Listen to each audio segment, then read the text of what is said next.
国家自导中心今日举办县基2号 A 级基地公办都更案的签约典礼，董事长黄建群就表示讲，这今年底进行的完工的 B1G1基地是全国头一个公办都更使用权社会主体示范案例，有72户，这民众呢会当一届就和政府拍20年契约，来增加这社会主体多样性。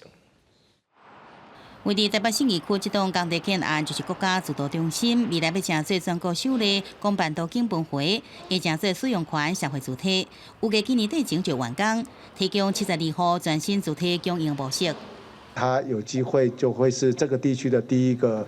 使用权社宅，未来它会是一个比较以20年为周期的一个长租式，更有家的安定感，这种新的社宅类型。国家自导中心董事长黄建群讲，使用权社体甲传统的地上权模式无同，用减轻经济压力，一个稳定居住环境。详细看这栋使用权社体位伫台北信义旧市区，虽然离捷运有70啦，不过附近生活机能真齐全。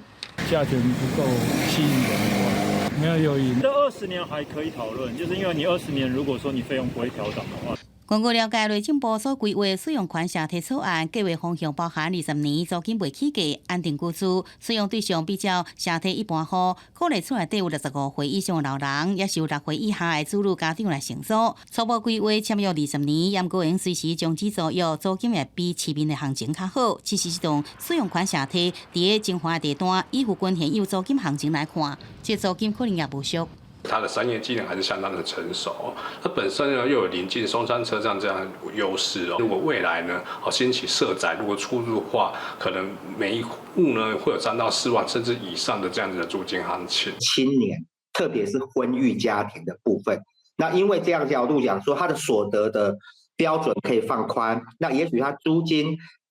是可以比社会住宅高一点，当然还是比市价便宜。对着使用权社体，国家自导中心讲，详细啊伫个上审议也未定案。不过，使用权社体来实施，迅速度改变民众，若无租厝就买厝模式，提供新的主体选择，就要继续来观察。记者综合报道。